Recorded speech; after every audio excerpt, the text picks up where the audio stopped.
There are many occasions where bankers ask us, so why would you want to go through a process of selecting a core banking system? Why don't you just tell us what's the best selling software or what is the best software, and we could just go about investing in it?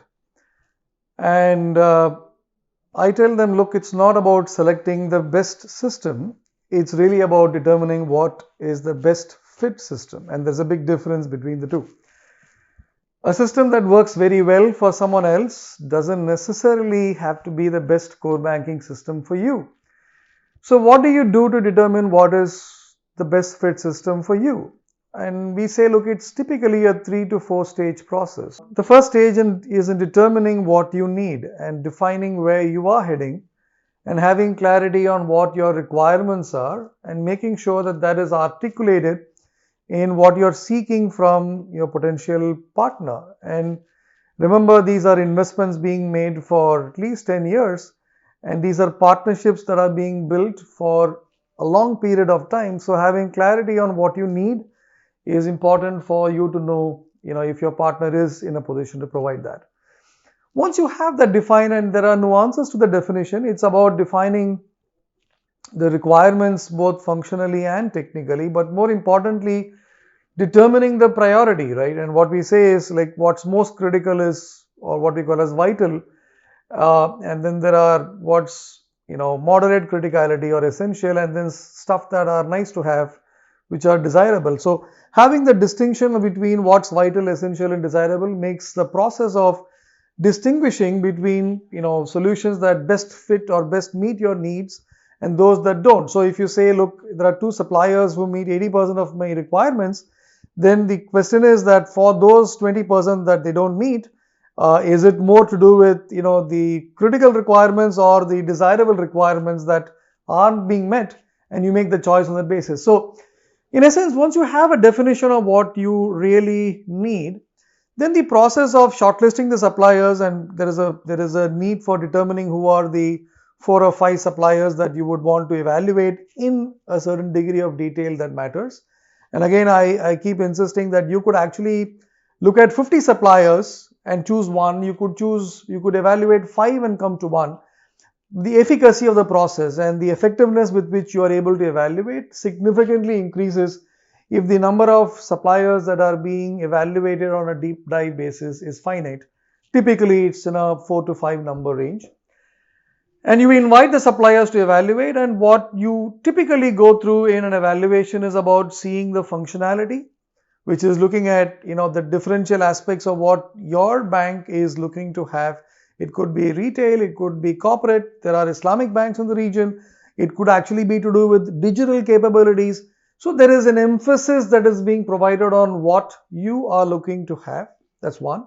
The second aspect is what we call as the technical or the technology aspects, which is really to do with what is the kind of architecture you're looking from a system, what are the microservice capabilities, what are the extensibility features you're looking to have, what are the capabilities that are helping you to take the bank to the most contemporary technology platform that you would like to have for the next 10 years.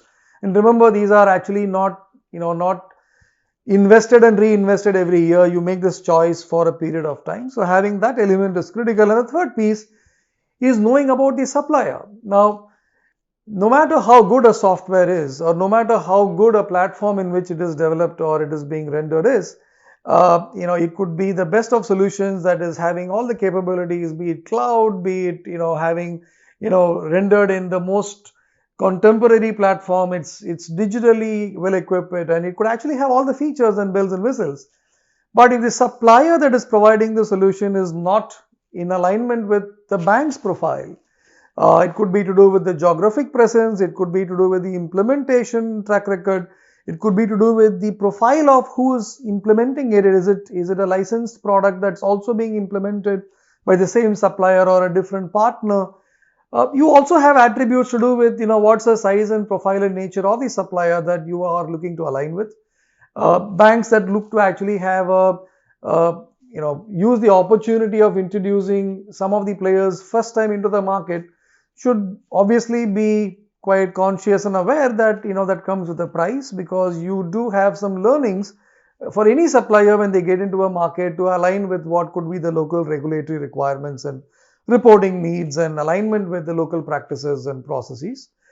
So you actually have a combination of what we call as FT and V, which is functional, technical, and vendor qualifications that collectively determine who is a better fit solution from a technical standpoint. You do then obviously shortlist the right appropriate suppliers for you to go through the next stage, which is really where you validate the commercials and what is called as the total cost of ownership, where you look at the not just the licensing and the implementation cost, but we also look at the other pieces to the puzzle, including what goes in maintenance, what goes in third-party systems, what goes in the indirect cost that is being invested in order for you to actually have the solution implemented. And the last piece obviously is where you go through the process of alignment with the supplier in terms of the implementation plan.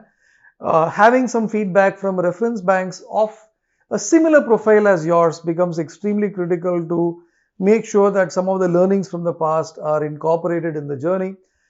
And as they say, this is obviously the implementation itself is a journey, and having clarity on how it is to be implemented and what goes into the whole execution needs to be planned and documented and agreed and signed off upfront. Well, as they say, if you are failing to plan, then you are planning to fail.